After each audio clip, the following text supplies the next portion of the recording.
welcome to Telling the Tale. I'm your host, Mitchell Farley Wolf, and with us, as always, is other host, Dustin Jackson.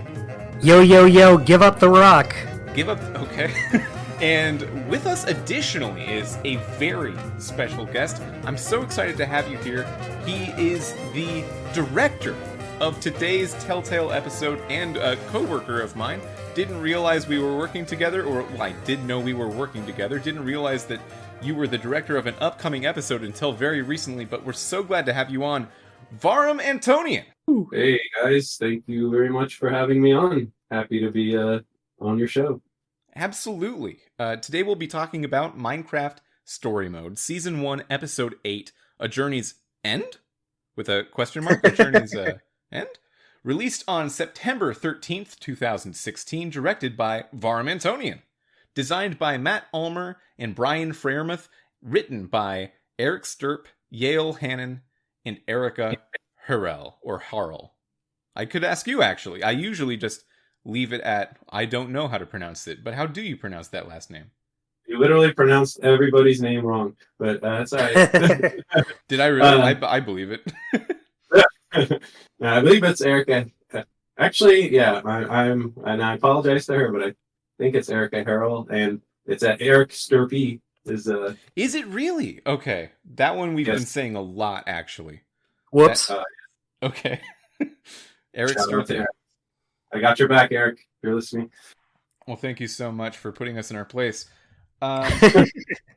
This is a big episode for multiple reasons. In addition to having you here, this is us concluding the first season of Minecraft Story Mode, which I believe is the longest amount of time we've ever spent with a single Telltale season. If Dustin, if you can correct me if that's wrong, but I believe that's the case. That sounds right to me. I can't think of any that have gone longer. Yeah, just because we've taken more breaks between episodes for just certain amounts of reasons that are not worth getting into so much. But yeah, we're reaching the end of Minecraft Story Mode Season 1, or we are at the end of Minecraft Story Mode Season 1. And I wanted to throw to you, Vahram, how do you feel about the story of this game that you worked on? The episode specifically, or the whole season? The episode specifically first, but the season in general, I suppose, also. Yeah, as far as the episode goes, it was at first when the idea was sort of pitched of like, hey, it's gonna be this American gladiators and Running Man kind of trope action story. I was like, oh, okay. But as things got tightened up, it actually, there's a lot of fun in there, and a lot of, I thought it was a good way to sort of wrap up the story.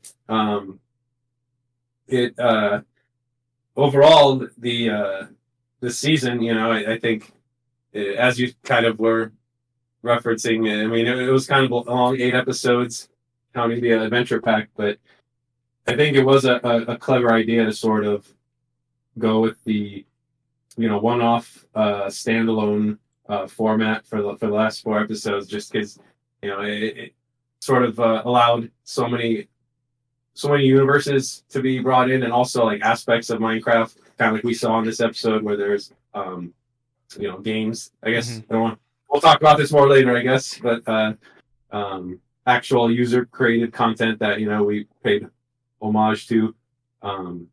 So yeah, I think a roundabout way of saying that, I thought we did service, to the essence, I guess, of Minecraft, and while making a compelling story, and hopefully a lot of kids liked it. Yeah, I have played some Spleef in my limited amount of time playing Minecraft proper. I don't have so much experience with the proper Minecraft game. Dustin, you ever play some Spleef? I've never once touched a spleef, but it felt like such... I wasn't sure at first if this was like something made just for this, or if it came from Minecraft itself, but it felt like so specific a name that I figured it had to be. Yeah, who would make up a name like that? Yeah, I looked it up, and it looks like it is a combination of the words sport and grief. I don't know where the L comes from. Just makes it more fun to say. It does, yeah. Speef is actually not good to say. So But throw an L in there, then you got something. Gotta throw an L in there. And that it was created by fans originally, so it wasn't initially part of the official package, but has since become part of the official package of Minecraft. So That's awesome. Yeah, one of many things that have sort of graduated from fan communities to official mods to official parts of the game, and now referenced in Minecraft Story Mode. Well, not now. I guess the game is a few years old at this point, but we are now getting to it in Minecraft Story Mode. It is cool to see. And you mentioned there the one-off arc of this season, where every episode is a different arc. I think Dustin and I have talked a little bit about this in the past. Just liking it a lot more maybe than the first arc, which is a more self-contained, serialized story. This second arc is more episodic, and every world is different. What was the thinking going on into separating the season like that? I think it was after the initial launch of the season was more successful than I think Telltale anticipated, and they're like, "Wow, they sold millions of copies of this." And I think honestly, it was just to create more content out there, and give people what they wanted in between a season 1 and a season 2. So you could say it was just sort of, capitalizing on riding the wave, the story mode wave. Yeah, I mean that makes a lot of sense to me. I think we had a brief debate over whether or not the initial 4 episodes that are the Witherstorm arc, all containing the Witherstorm arc, were they always intended to be just those 4, and then the 5th was something different, or was there at any point in development all 5 of the initial planned episodes were going to be the full arc, and then all of what happened in episode 5, 6, 7, and 8 were additional onto that? That's a good question, honestly, and I don't know if I could tell you. I'm pretty sure that the decision to sort of, make 5 open-ended to, introduce another series was something done along the way, like after the fact of after we developed, the first episode of Minecraft. So that was one thing at Telltale that, the nature of the speed in which we made these episodes and these seasons, and the fact that we, for better or for worse, were releasing the episodes after making them each time instead of creating a whole season and releasing it. It really allowed the studio to sort of pivot and get incorporate like fan feedback, and make changes along the way about like, oh, this is not a popular decision, or this isn't landing, let's change it up. So I'm pretty sure this was a reaction just to the like, as I mentioned, like the success of how much it was selling, and they're like, let's open it up to more episodes.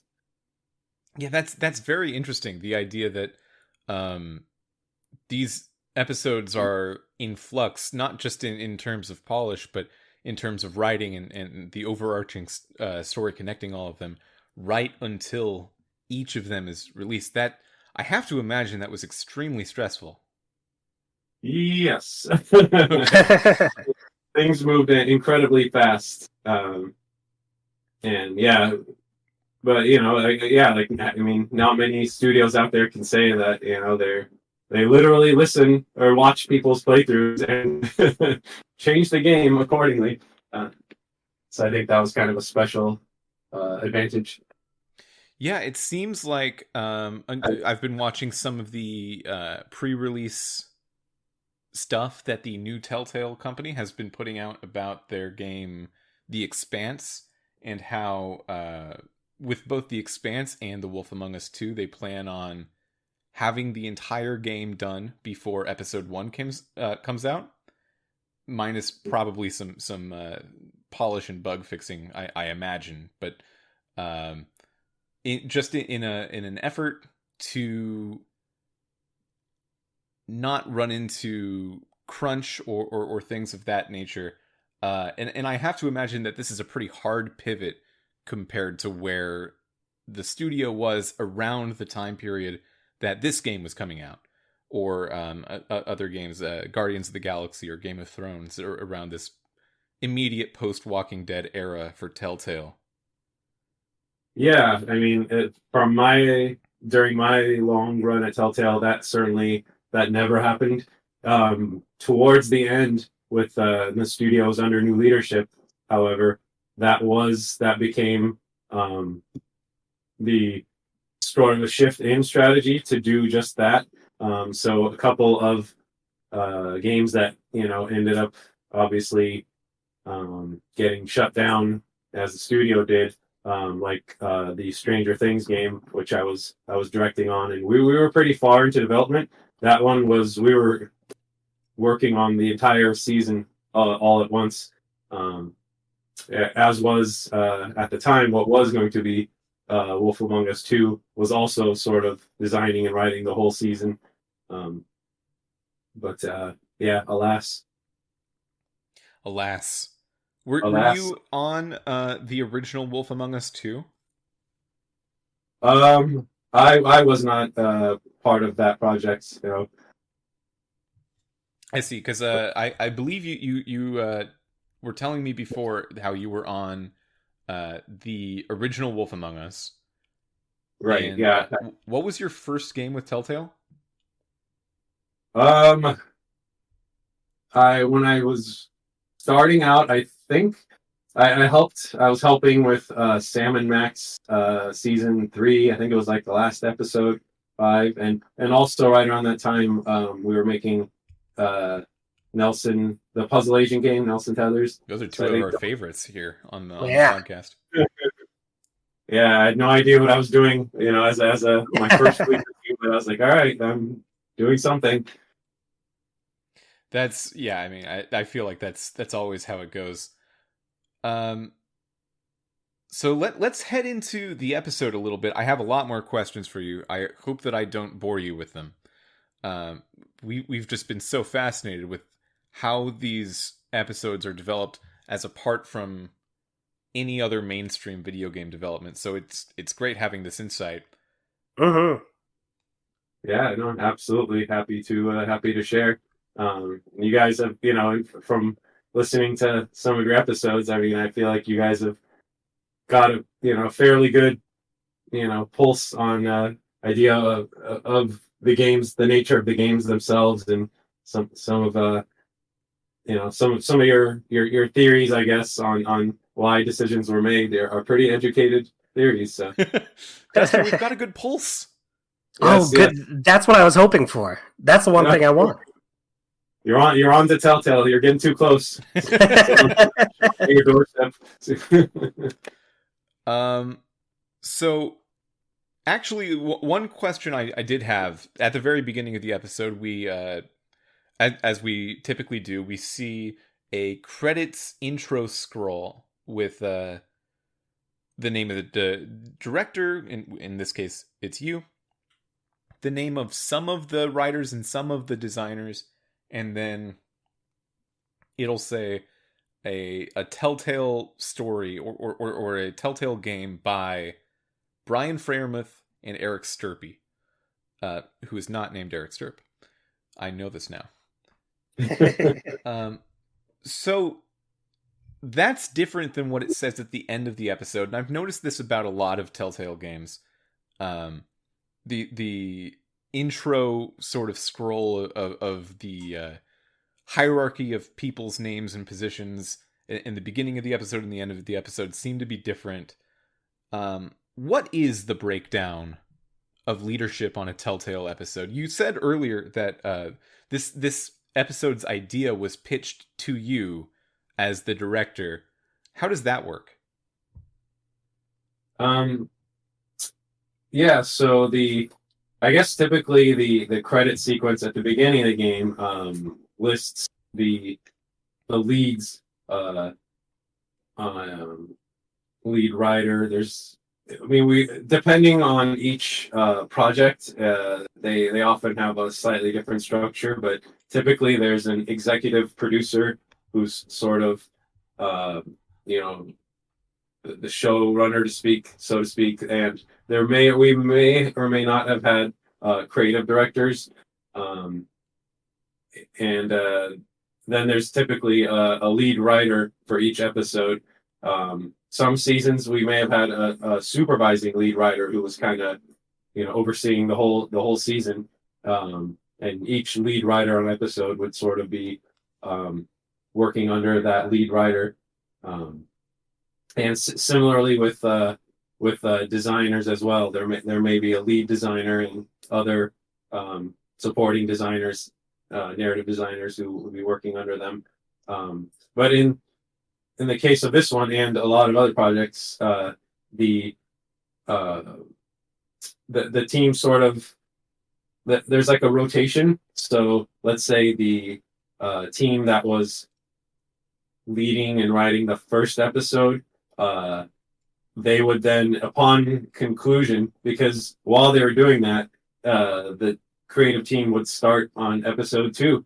So you'd have like a different lineup for that, and then the team that led episode 1 might then be the episode 3 or 4 team, and then the episode 2 team would be the episode 4 team, and so there's kind of like a rotation as they're completing each episode. And as a director, cinematic director, sort of, you roll on, usually coming off of another episode or another project, and usually there's a story treatment already underway, and then the director joins on, to sort of help tighten things up, do table reads, and take on a lot of the like sort of these set piece action scenes and such. Like those were typically all designed and choreographed, by the cinematics leadership. So kind of collaborating with the writers on that. So yeah, like in this case, by the time when I rolled on, they had just kind of come up. I think they tossed around a few different ideas for the theme of this episode, and then they kind of landed on that, when it was kind of like the PowerPoint slide stage of, we're going to do this sort of tournament competition, American Gladiators thing. That's why I was kind of initially taken aback, because I wasn't familiar, I hadn't seen the entire script underway yet. So, yeah, that's sort of typically how things worked. Interesting. So, I think that we have a culturally donated perception of what a film or television director does. In the case of a single episode like this of a video game, what is the job of a director on a day-to-day basis? The cinematic director, yes. Yeah, I mean, as we called it, the choreography or cinematic department, actually wore a lot of hats on these games. And so the director was essentially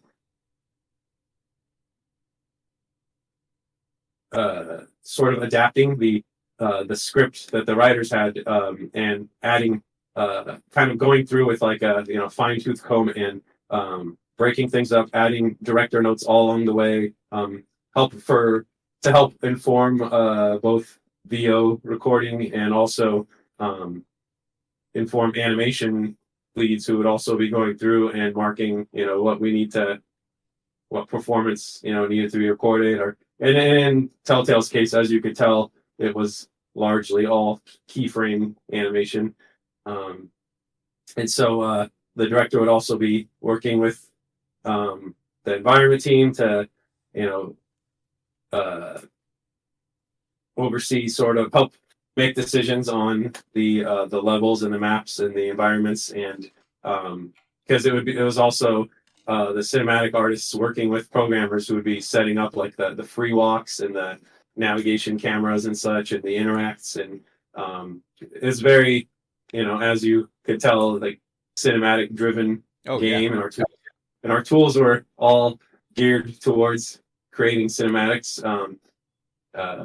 Which, and it was a very powerful sort of, a lot of tools we had were kind of industry leading in that regard. I kind of miss those as, working in cinematics now on the projects. I'm like, yeah, man, it was so easy back then. Wow. But yeah, and so the director, I mean, on top of all that, then they're, as you would imagine, just reviewing and sort of overseeing everything coming together with all the content, the cinematics, the interactions. Our narrative designers, I mean, it depended on for project to project, but they were more closely aligned with, like, you could say, with the writing as a function. So everything was kind of handed off to the cinematic teams, or they're the ones kind of working with the engine and creating the content. Cool. Dustin, do you think you'd want to be a director? Oh boy, I have a hard enough time doing this podcast. You could direct a pod. You want to get the next one, the next episode? You could direct it. Yeah, you know what? Let me be in charge of the next one. We'll see how it turns out. You could be in charge of this one. I think you could. You got it if you want it. Thanks, man. I appreciate the confidence. Well, Dustin, what happens in this episode? So in this episode, you're in charge now. Oh, I'm in charge. Yeah, you're the director. You're right. So Jesse and his friends go to, they're led by Harper to a realm where the old builders are in order to find the Atlas and go home, but they're plunged into a battle arena of sorts where people just straight up die. By the way, speaking of Harper, we spoke last episode about how she's voiced by Yvette Nicole Brown. Did you get to work directly with Yvette Nicole Brown? I unfortunately did not have that pleasure of sitting in on her VO. I did some of the other artists, though, like, I sat in on a little bit of Patton Oswalt and Jim Cummings, who did the voice of Adrian in this episode. Fun fact, he's a very prolific actor, done all kinds of game cartoons, but notably the voice of Darkwing Duck. My favorite. One of my favorite ducks. Yeah. At least in the top 10. Yes, and also not the only one from that realm. Terry McGovern also did voices for a number of our games, and he was the voice of Launchpad McQuack from both DuckTales and Darkwing Duck. Another top 10 duck for sure. A Telltale regular. I can't think of a duck that's not in my top 10 ducks, but those are solidly in my top 10 ducks. It's a wonder we never did a DuckTales or Darkwing Duck game. Yeah. Oh wow. I wish. Cool. That'd be great. It was right in our nose the whole time. Yeah, actually, sorry, another brief detour. Dustin and I have come up with a lot of other licenses that we think would be cool to have a Telltale game made of them. Can we pitch you some, and you can tell us out of 10 how good of a Telltale game you think they'd be? Sure, why not? Dustin, you got one? So the first one that comes to mind for me is Futurama. Oh man, that would have been an amazing Telltale series. Futurama, yeah, I think Futurama would be great. I think Scooby-Doo would be pretty good, depending on how inventive you want to get with your... I mean, everyone's doing their own Scooby-Doo takes, but this would be another take. Yeah. I feel a little less excited about that than I do the future. Okay, I mean, that's how you know you cared about the first one, though, so we appreciate the honesty. I could see the solve the mystery aspect after a while getting a little challenging to make feel fresh or exciting, not fall into the same formulas. So for that reason, Right. For that reason, we're out. Okay. Well, speaking of mystery, here's another mystery-based one. But maybe a little more serial in nature. Knives Out, the Benoit Blanc Knives Out and Glass Onion. If you've seen those movies. Yes. I think there's a lot of room there for like sort of puzzles, incorporating that into the game. So I think that could be, which I feel like over time, Telltale Games sort of that became less part of the with less emphasized in the content as it was in our early games for valid reasons. But I think with that one, I think you'd have the opportunity to bring back a lot of head scratching puzzles. So I could see that. Yeah, I think for Dustin and I, we both came on the Telltale scene during the Sam and Max, like the earlier Sam and Max runs. So I think we have a stronger puzzle connection than narrative sometimes, depending on the game. We both also love The Walking Dead and such. Dustin, you got any more? I don't actually. Futurama and Scooby Doo were the two. I remember I'm sure I have others that just aren't coming to mind. Oh, the other one we've talked about before is Conker's Bad Fur Day. Oh, right.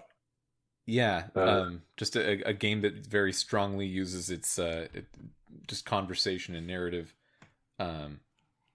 Could potentially have been done with a different sense of humor under the Telltale banner. Unfortunately, I'm not familiar with that one, unfortunately, but I really? believe you. Yeah, it's one of those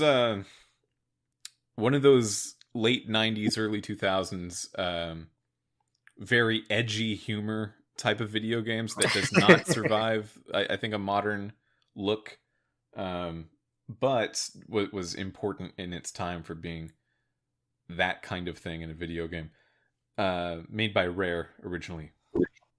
I'll have to check that one out. So I think we landed hottest on Futurama. That was the winner. I think so. Okay, love that. Yeah. Okay. We'll do it. I'm glad that's settled. Dustin, what happens next in the game? So you're thrown into this arena where you meet the old builders. You meet up with the old builders, Mevia, Hadrian, and Otto. And so Jesse wants to strike a deal with them to get them home. They want to have the Atlas. The old builders don't want to give up the Atlas. So they are sent back to town where the other competitors are, and meet up with some of the various colorful people. I really love the characters in this episode. Like, all of the new people you meet up with in this episode are just very strong personalities. Yeah, I definitely get the feeling that we're not going to continue hanging out with them into season 2, but I wouldn't be upset if we were. I liked M a lot, one of the main competitors of your team. Yeah. I liked Hadrian as a villain. He's just like a slimy, sneaky little guy. Yeah, I know we already talked about Jim Cummings voicing him, but I thought he was a great pick since he's already pretty well versed in voicing villains. He played Dr. Robotnik in one of the Sonic cartoons and did a great job with that. He just has a good voice for it. He does, for sure. This is the first time we see the world of the old builders, and I have to say, it's not what I expected the old builders were going to be. I'm not sure what I expected the old builders were going to be, but these are some. It's interesting that you said American Gladiator. My mind went to maybe Hunger Games or like a battle royale sort of thing. Yeah, definitely another reference for sure. Yeah, I love the sports angle in a game that is not like a sports game. That's a favorite trope of mine. Just locker room discussions. That one scene where M is talking to you and she's saying, "Hey, if we can work together, we might be able to take on more of the gladiators." But you don't really get a sense of whether or not you can trust her. Yeah, love that. Yeah, that stuff's good. Dustin, did you choose to trust M? Oh, I chose to trust M, all right, and I guess it bit me in the ass later. But okay, I didn't. So what happened? So if you trust M, Jesse's like, "Oh yeah, that sounds good. We'll team up and work together." And Petra's like, "That's probably not a good idea." And then it turns out she was right because M just straight up betrays you later. She hits you in the leg and knocks you over and gets a head start. Oh, okay, interesting. On my game, I didn't trust M, and she just ran past the gladiators, and the gladiators didn't pay attention to her at all. And it was sort of revealed in that moment that M had some sort of connection with the game runners and was plotting behind your back anyway. So, right, yeah, it was not good to trust M in that moment. I suppose I win, Dustin. I made the good call. You're right. You have the most points in this episode so far. Yeah, I'm going to win at podcast, which is something that is both possible to do and normal to want. Your lack of faith in humanity paid off in that instance, yes.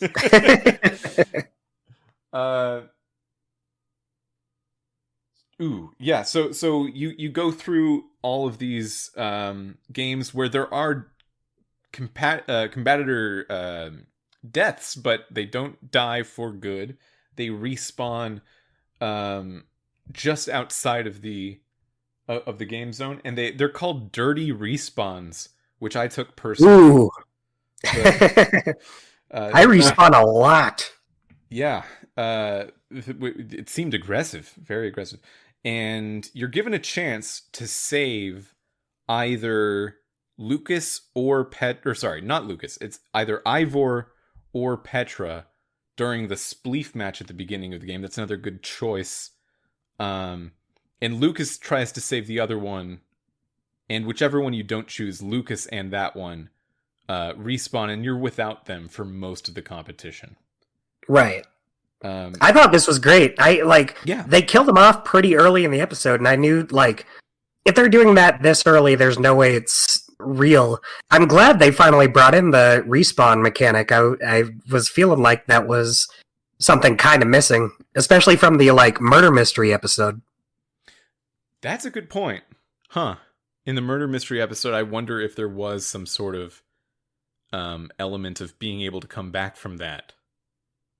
Yeah, I mean, there's no way to know this, but I like the idea that you go through this whole murder mystery, and all of these people are dying, and you just think they're dead forever, and then it turned out they just, respawned elsewhere.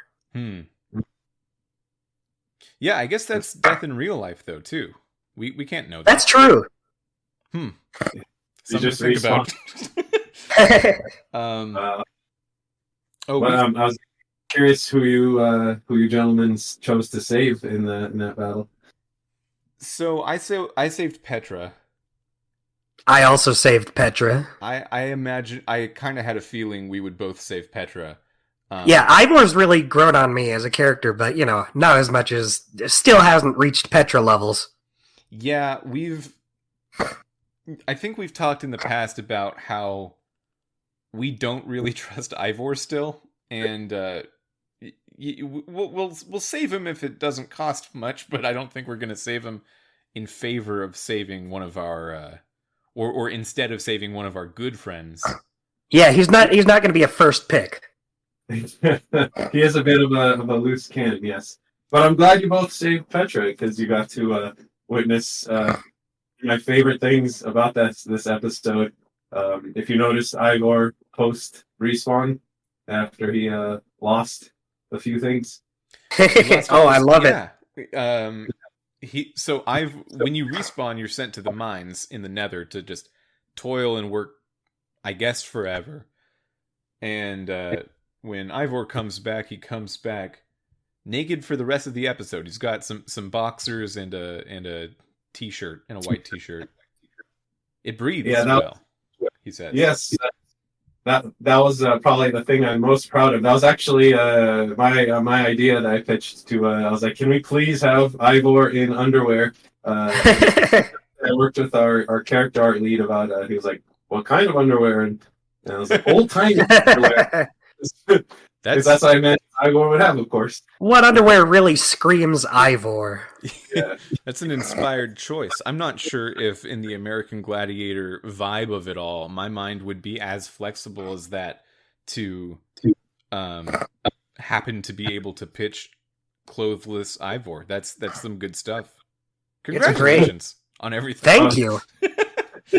And our wonderful writer Eric Sturpey, he nailed it with the breathe as well, those lines.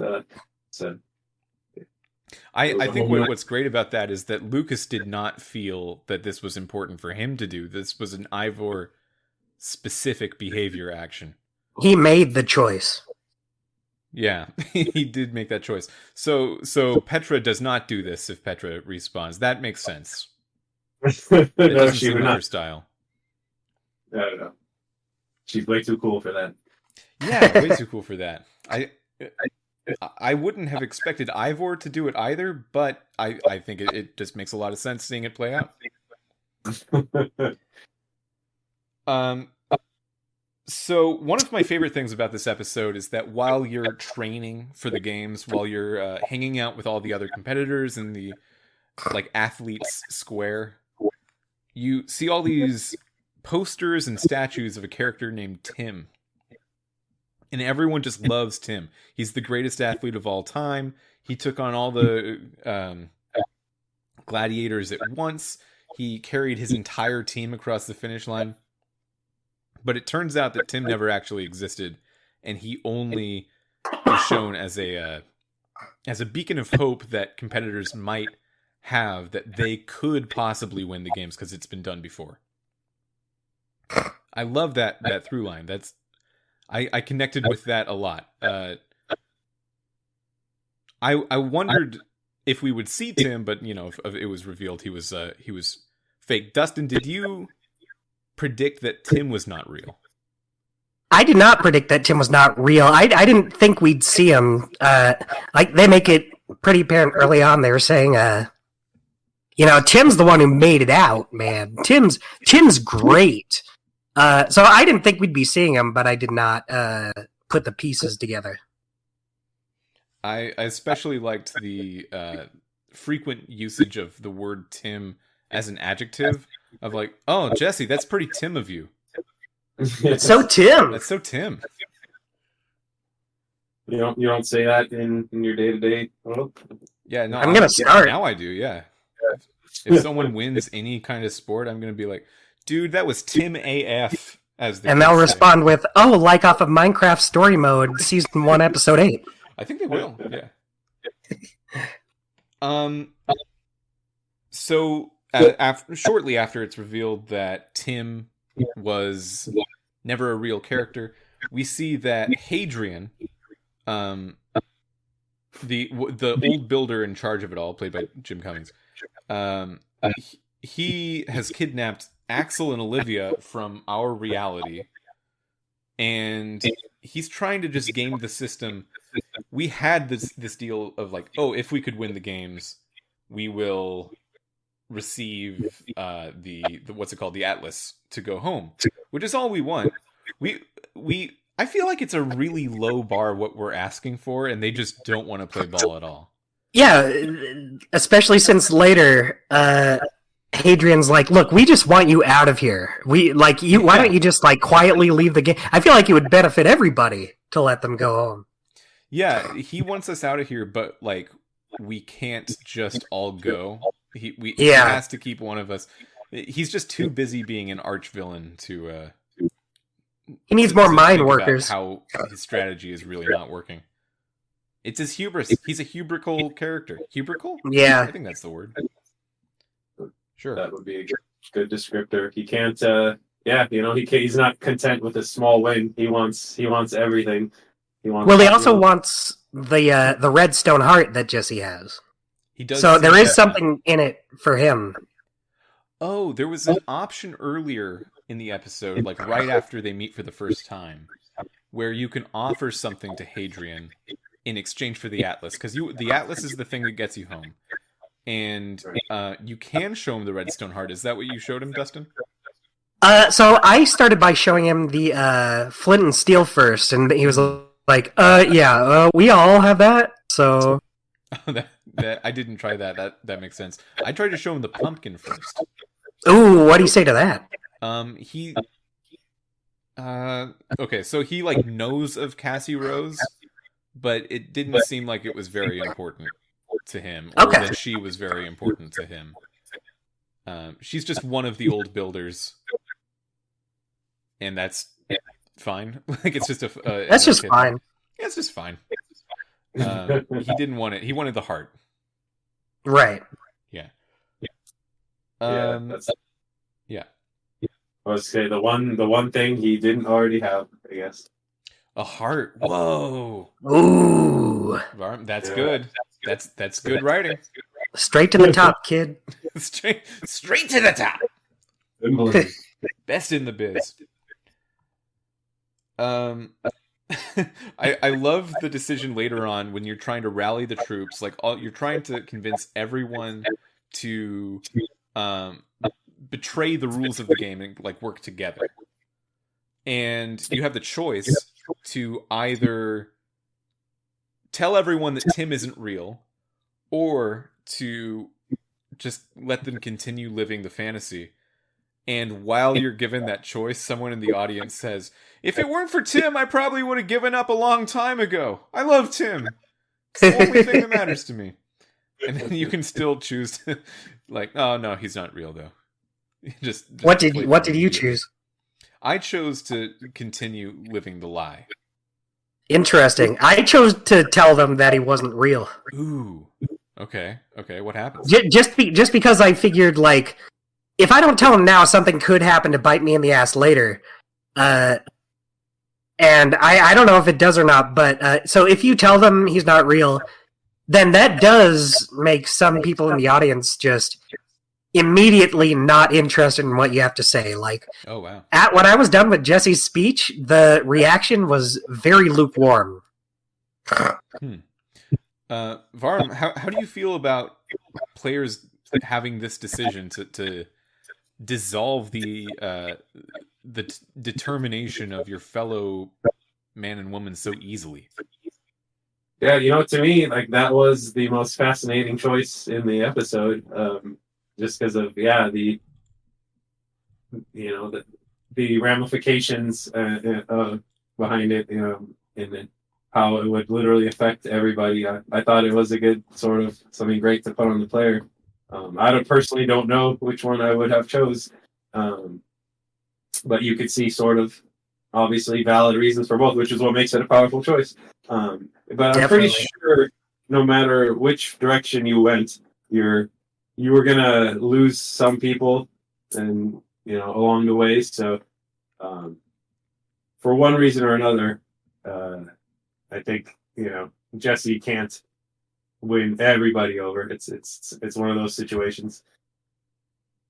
It's interesting because I feel that this is something of a mirror of the choice that you make in the end of episode 4, where you're in front of the big audience, having just saved everyone from the Wither Storm, and you are choosing whether or not you want to tell them that the Order of the Stone, the original Order of the Stone, including Gabriel and company, were cheating the whole time using the command block. And in that instance, I did tell everyone that they were fake. But for some reason, in this instance, I was okay letting them believe in Tim. Do you think maybe it's just because the outcome was staring you in the... You have that person saying, that the only reason I'm still going is because of Tim. Do you think having that, like, right in front of you made you be more like, well, maybe it doesn't hurt? I think that person did steer me a little bit, yeah. That was probably... They definitely seem to be aggressively fans of Tim. yeah, those the ensemble cast dialogue, the writing on this episode, I felt like was really great. And again, credit to Eric Sturpey, a writer who he really came together throughout the whole series. He kind of, you know, sort of assumed lead status, and he was just kind of, this was him flexing his muscles on this episode. Just so much hilarious content in here. Definitely. We brought up a few episodes back how it felt like as the episodes went, the writing really got stronger and stronger, funnier and funnier, which was appreciated.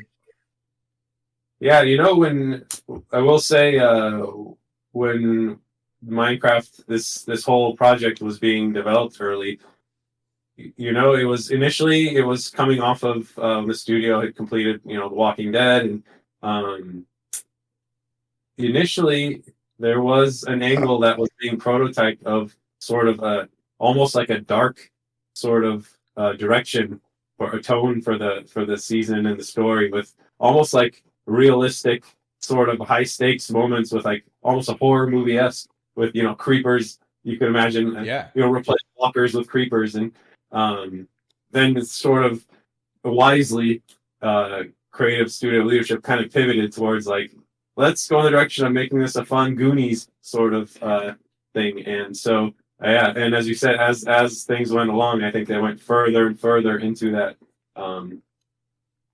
realm. Definitely. Yeah, I think in that the first 4-episode arc about the Witherstorm, I think a lot of that survives, and you can kind of feel that, oh, it's like what they were doing with The Walking Dead, but in a way that might be more palatable to children. But then as soon as you get into the second arc, and really with that episode 6, the one with the YouTubers where they do the murder mystery, it's this very fun tone where people are dying and like forever murdered in cold blood in front of you, but it's somehow done in a way that is very playful and humorous the whole time, without killing the stakes. It really suits intensity is the minimized, IP. but the stakes are kept high. It's done quite well, I think. Yeah. Yeah, it's like an intense cartoon, I guess you could say. Yeah, it does have the feeling of something in the Adventure Zone-ish canon. Of, we can get very silly, but we can also drill down on, yeah, death can be permanent and sad, and things of that nature are going to matter. You always feel the weight of it, even if it's done in a playful way. Adventure Zone might be another candidate for a Telltale series, by the way, now that we're bringing it up. What wouldn't make a Telltale series, you know? Yeah, That's true. I guess that's true. Any licensed material. Yeah. Every time a murder mystery kind of thing comes out, I'm thinking, well, that's a Telltale series.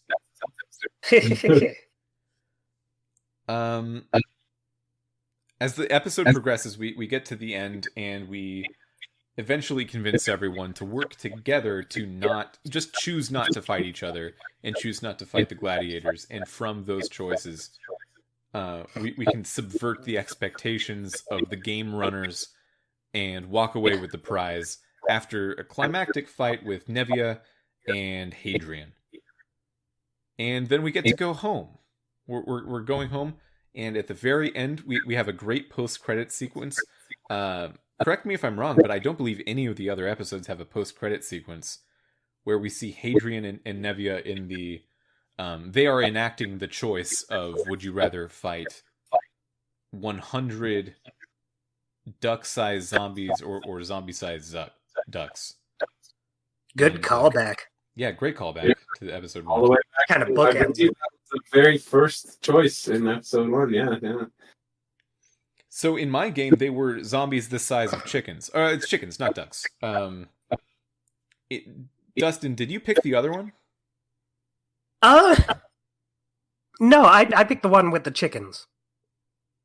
Oh, that is the other one. So mine were... Sorry, I meant to say chicken-sized zombies. So they were fighting zombies in my game.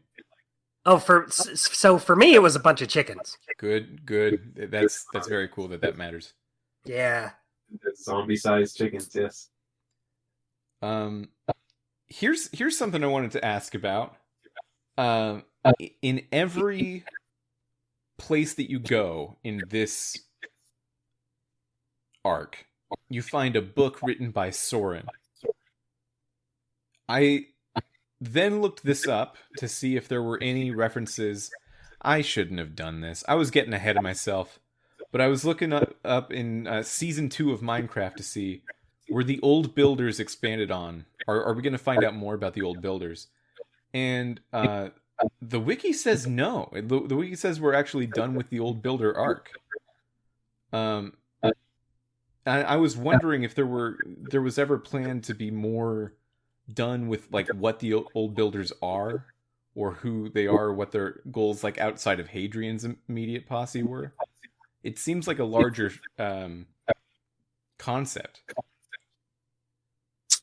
Yeah, I would agree, but to my knowledge, yeah, that was always meant to be sort of the end. I mean, we had introduced new antagonists for season 2.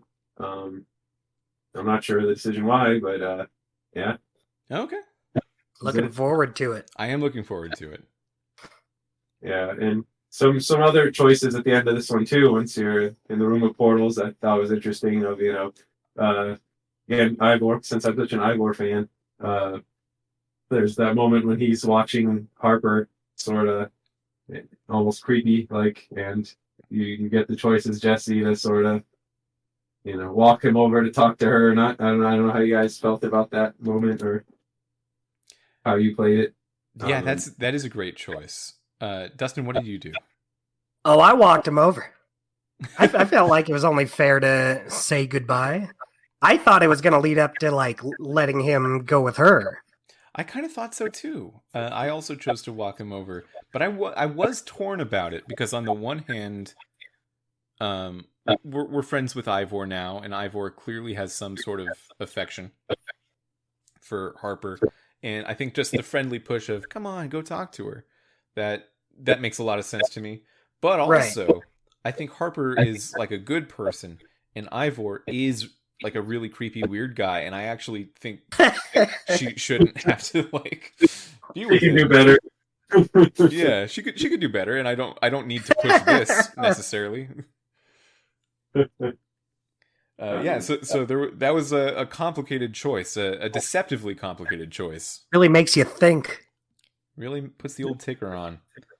Yeah, well, and it makes you wonder too. At the very end when Ivor steals the Atlas and heads off. Maybe he's running to Harper. Who knows? Oh yeah, I think that's cool. What did you pick for that? Because it kind of lets you choose whether or not you just want to let him go or try to stop him.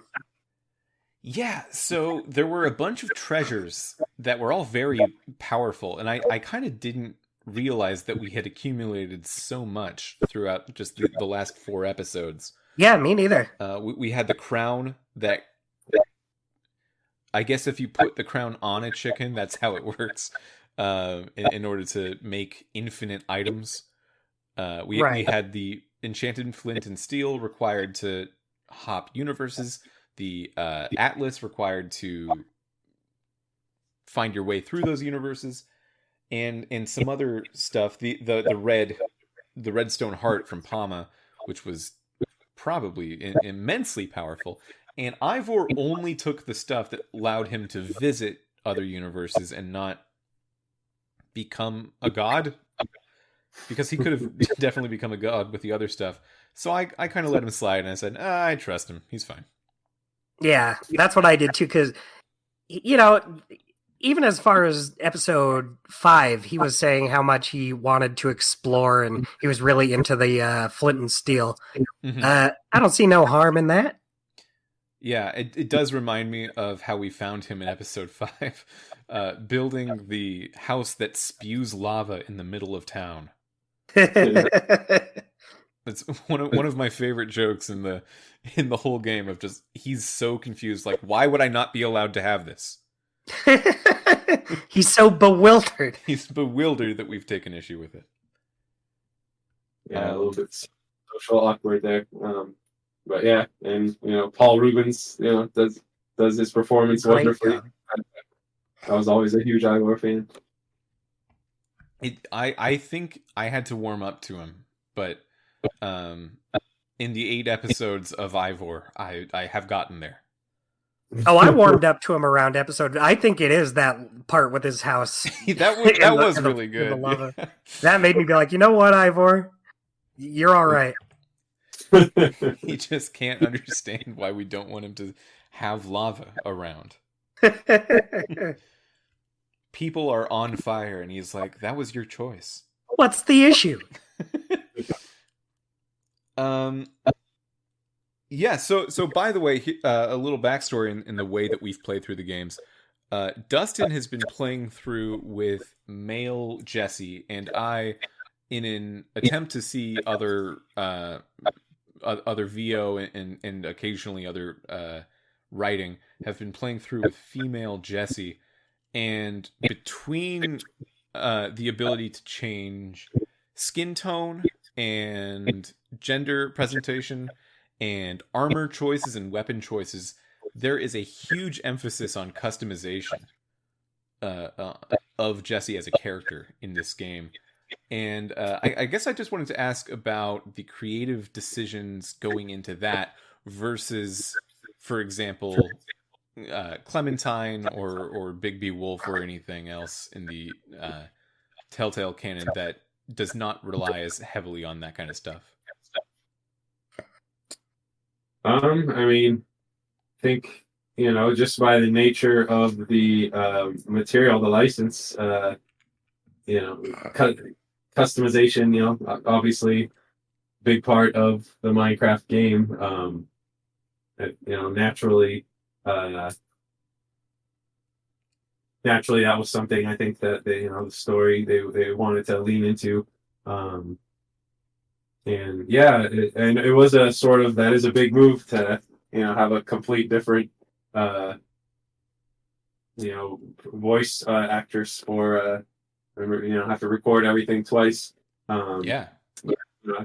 I think it's really a cool move, though, personally, by the studio. I wish more games gave you that level of option. But from a animation asset producibility perspective, it was literally the same animation, just different meshes swapped in there in VO. So it actually didn't end up creating that much more work to support. That's a great point. I actually hadn't considered that all of the armor is kind of the same on a mesh level.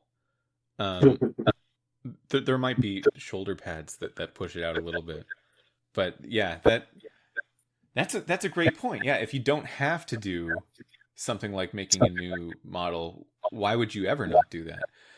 Right. Spread is very forgiving, the boxy art style of pixelated of Minecraft, Yeah. Might as well manage the freedoms at it. Yeah, because Jesse as a character is a lot more of a not in any kind of derogatory way, but more of a blank slate compared to a character like Lee or Clementine or Bigby, who have very defined personalities and a lot of specific backstory that exactly. Yeah, it might lean more toward customization than other games. So that's a great Minecraft. When it was first announced, I think I was taken aback by it because it just seemed so un-Telltale-y. It seems so un-narrative, but maybe that's part of why it works as well as it ended up doing. Yeah, harkening back to what we were saying earlier about, like, you could make a Telltale series out of anything if you can do it out of a sandbox game like Minecraft.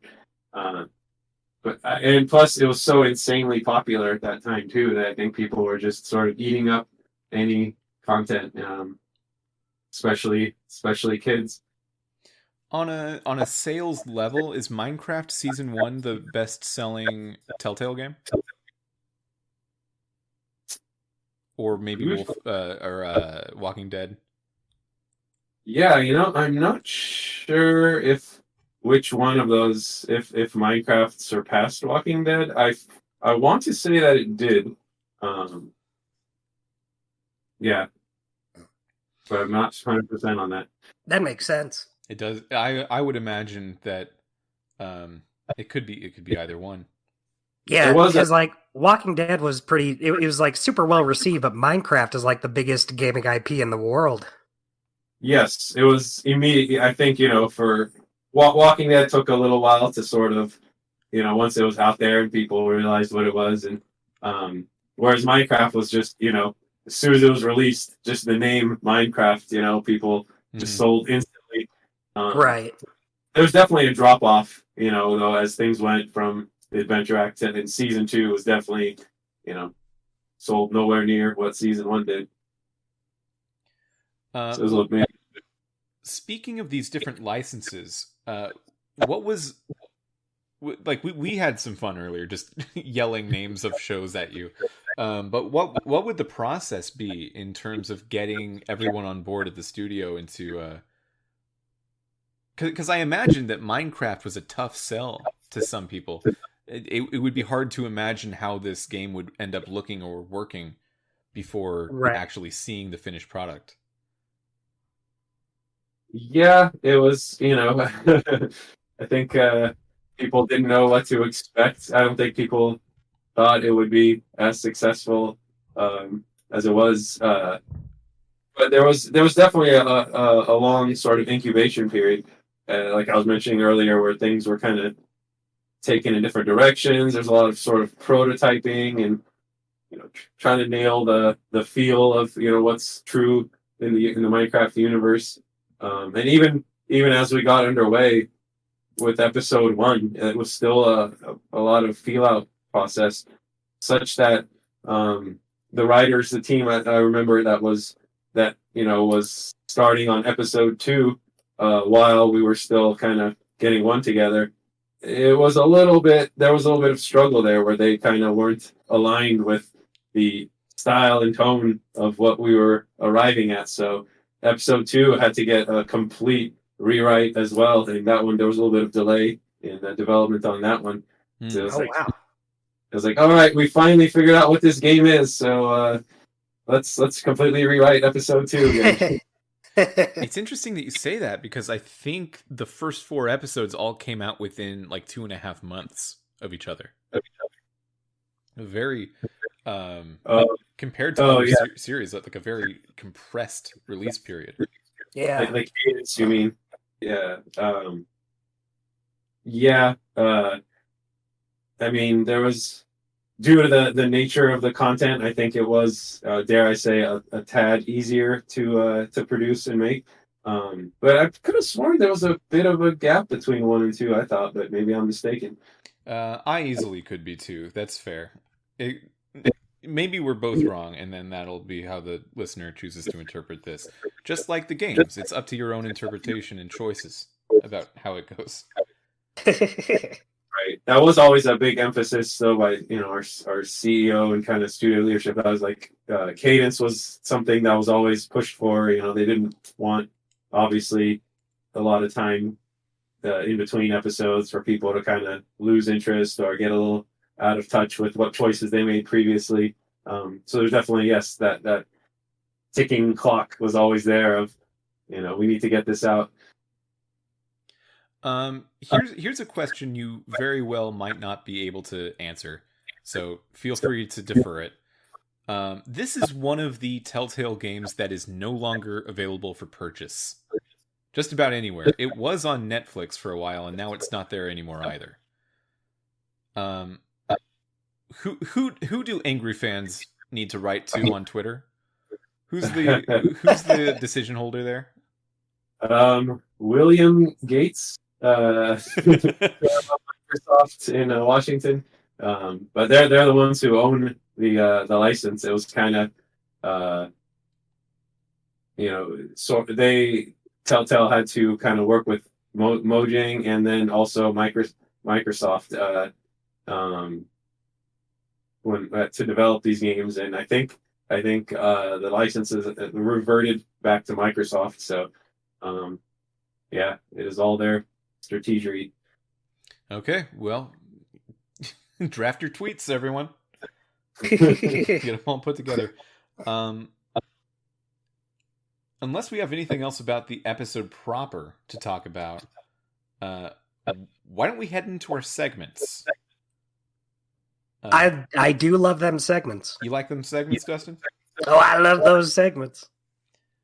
Well, this is the part of the show where we talk about some of our favorite things, from our favorite moments to our favorite characters, into our favorite choices. So, Vahram, I did not brief you on this, so I apologize for that. But if you catch what we're doing, feel free to play along. Our golden moment is first up. Dustin, what was your favorite moment of the episode? So my golden moment of the episode, this made me laugh very hard. It's after you find out that Hadrian has kidnapped Axel and Olivia, but then he says he has a third friend of yours, and he very evilly says, Reuben. And then it kind of keeps Reuben in the shadows. And Jesse's like, Reuben? And for a second there, I thought, did they really bring back this pig? But then no, it turns out it's just someone totally unrelated, also named Reuben. That's a good moment. Yeah. Got you. I thought that was great, and Reuben's just like, yeah, I'm a Reuben. Oh, we had heard from a third party a rumor about I believe Eric Sturpey, Dustin, and his relationship with Reuben, and the Netflix version of the game. That we would love to get that confirmed or denied. Were there plans to have a change for the Netflix version of this game to be able to save Reuben the pig? Yeah, that was that whole Reuben death thing was a very highly controversial decision. Even in the studio at the time, the studio was very torn. Ooh. And a lot of people were against that idea, people leads on the project and everything, but it was something our CEO felt very strongly about. I remember, to quote him, he was like, in justifying it, he was like, this moment will resonate with a lot of kids, like, the passing tragedy of Reuben, and as they grow up, like, they'll appreciate it more, and we'll essentially win a lot of fans because of this. And wow. But it was an unpopular decision, so much that, yes, I think it was explored to the idea of being able to save him. But I'm not sure why that didn't happen or pan out. It's so funny when he poofs into a pork chop, though. It's interesting that it was like an emotionally resonant moment when. Yeah, I actually got to the scene, that whole scene when Jesse and Reuben go inside the wither and destroy it ultimately, and where Reuben falls. Like, that was essentially one of the set pieces I designed, and I sort of made all the cinematics for that.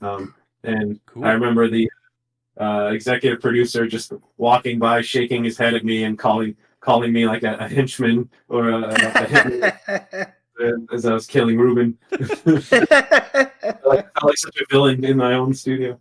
So, oh wow! So you did the poof. You did the poof into the pork chop. The sort of after death scene, that was actually another artist and writer who did it well. But yeah, I was more right up until his actual action death. That was me. I think that is probably one of the most iconic moments from the series altogether. The pork chop poof. The pork chop poof.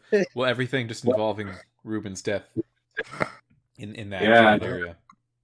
especially That whole area in the Wither Storm looks great as well. Oh, right on. No, thank you. Yeah, we had a lot of fun designing that. My comrade Grady Standard, he was a co-designer on that. So yeah, it was they kind of let us run wild on that one. I think I recall not sleeping and working through an entire weekend on that one. So, Oh, but it was a labor. wow. healthy. It was a labor of love. So you don't get. Well, I'm glad it wasn't a labor of hate, and then also you have to work through the nights. Yeah, that's much worse. that can also happen. My golden moment was just the dorm sequence where you're talking with M and you're hanging out with Nell and all the other competitors. Yeah, just getting to know them all. Like I said, the cast in this episode is just so strong. Mm-hmm. Yeah, I don't want to spoil things, but you might encounter one or two in season 2. You know. Oh. Well, now we'll play it. Yeah. Podcast continue. We were just You were a little. Quit You were on the fence. We were going to quit at 100 of 140. So now we'll actually just bite the final bite of the cookie. Vahram, do you have a golden moment? I think I sort of already revealed mine. The Ivor underwear. Sure. Great choice. That's a great choice. Yeah, that has to be mine. That's a great. I love that all of the costume changes that happen throughout this game, including the Ivor one, but also all of the armor choices that Jesse gets. They're persistent. They really stay around. That's cool. It just gives you a little feeling of reality within this world. Yeah. Even getting to don Tim's armor at the end. Yeah. Oh yeah, definitely. Very Tim. It's so Tim. So Tim of you. How about our weekly guy? I'll go first here. Mine might be the idea of Tim. I don't know if this counts. Just the concept of Tim. If it doesn't count, and I'll leave it up to you two to decide if it should count. I like Otto a lot. We didn't talk about Otto at all, but he's one of the old builders sort of on the panel of these games who is not interested in rigging them, so much so that like his only passion is just staying by the book and just being a rules smith of the games. I like that character choice. Yeah, the other two old builders being Otto and is her name's pronounced Mavia or Mavia, played by Kari Walgren, who's a favorite of mine. Yeah, they're both great. I like that two of them are just full on shitheads. And then, yeah, like just no reasoning with these two. But I'm glad Otto was there as well. Yeah, you gotta have the straight man to play off of, right? Yeah. It reminds me a little bit of how zoos sometimes will raise a cheetah in captivity with a dog.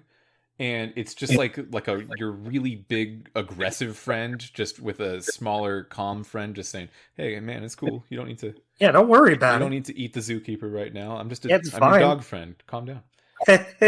Otto feels a little bit like that. That's a weird. I don't know why that was the connection. Oh, I get it. It's perfect. Well, thank you, Dustin. You know what? I thought it was perfect. Who are your weekly guys? So I actually have a tie for my weekly guys. I just could not choose between two of them. So as soon as he showed up, Face Meat made Face quite. Meat is good. He was a great one.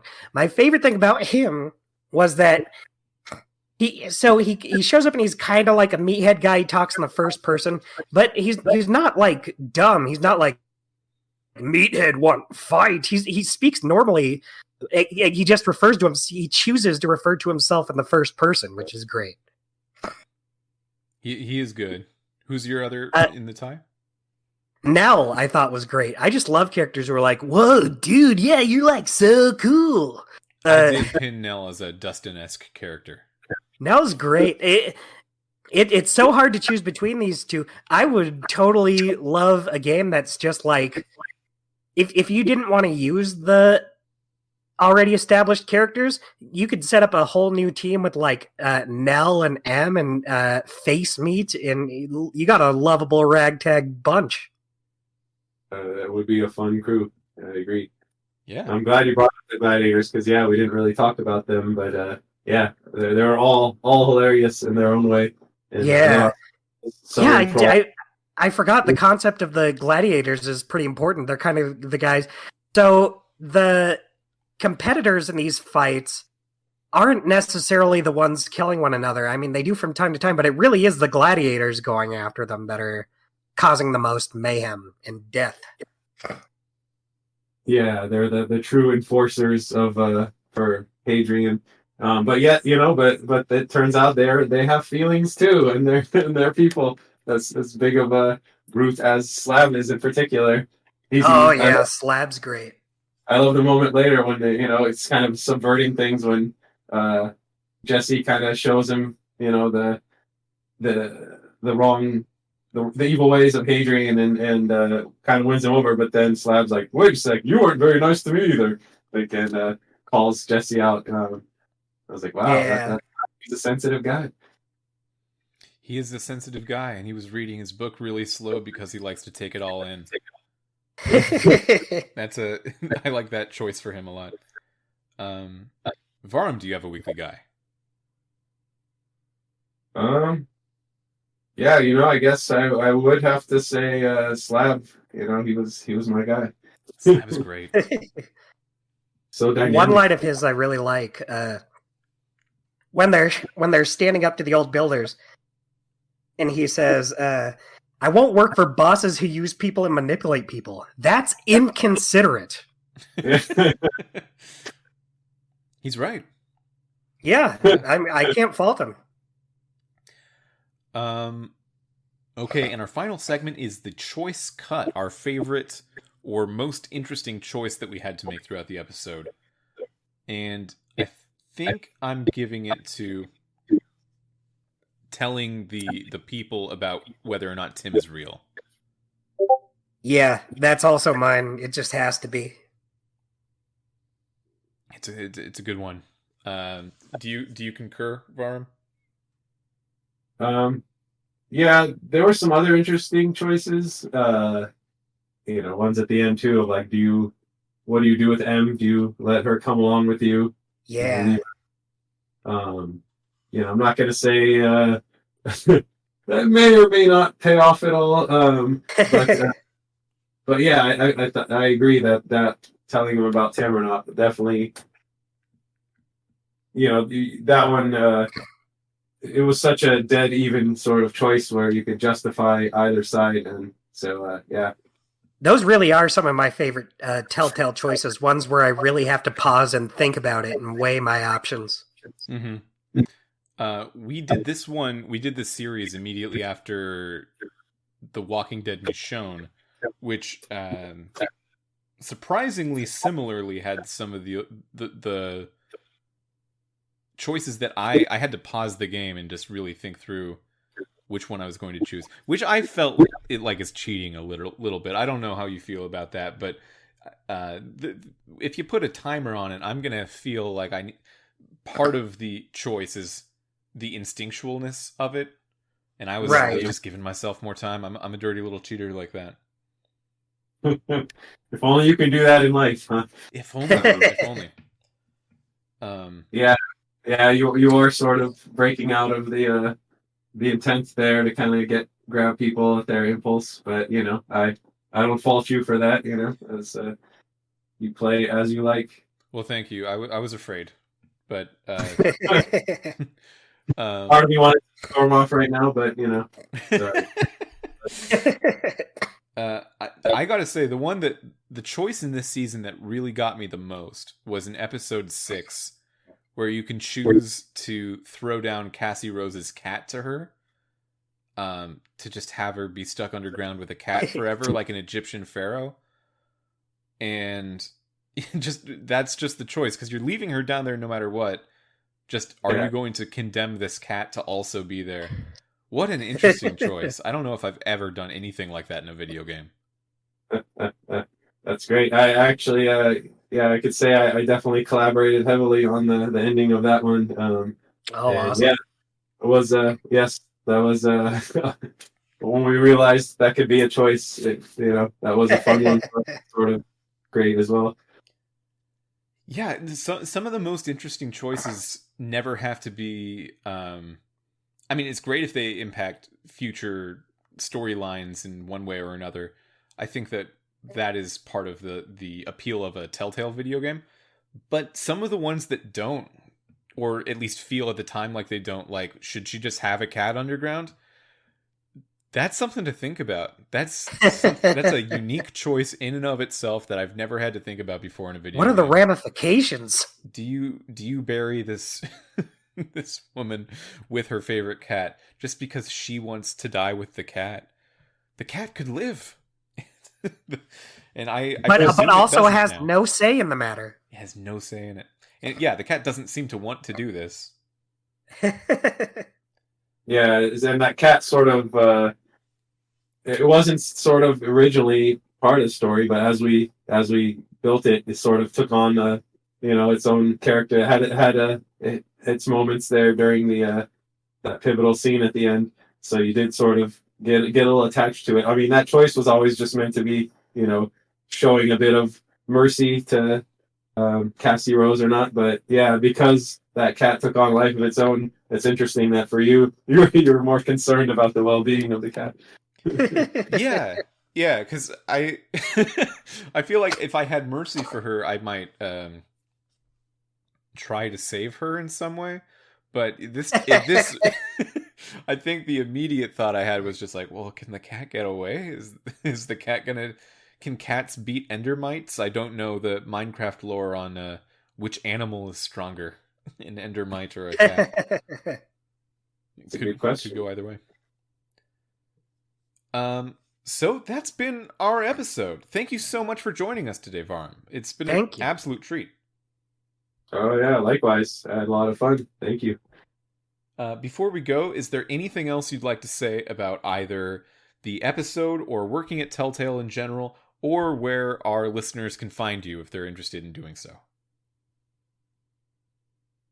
Well, yeah, I mean, I'm easily found if you look me up on any of the usual sites. But yeah, I mean, I could go on really with plenty of stories from back in the day, but yeah, I think I will say I appreciate what you guys are doing and how you're experiencing these episodes.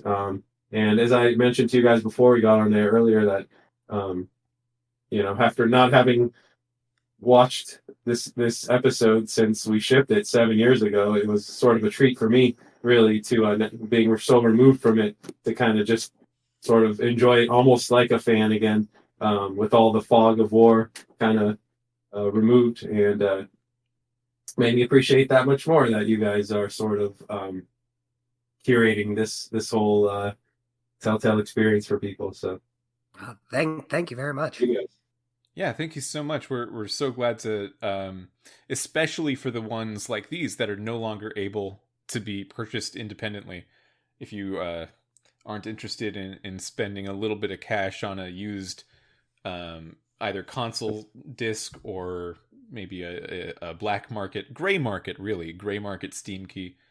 Let's protect our bases. Sometimes they're gray market and not black market. That's true. Yeah. So I'm just glad that this kind of stuff isn't disappearing to the ether entirely. We're leaving some footprints on the beach a little bit. And yeah, so thank you so much for being here.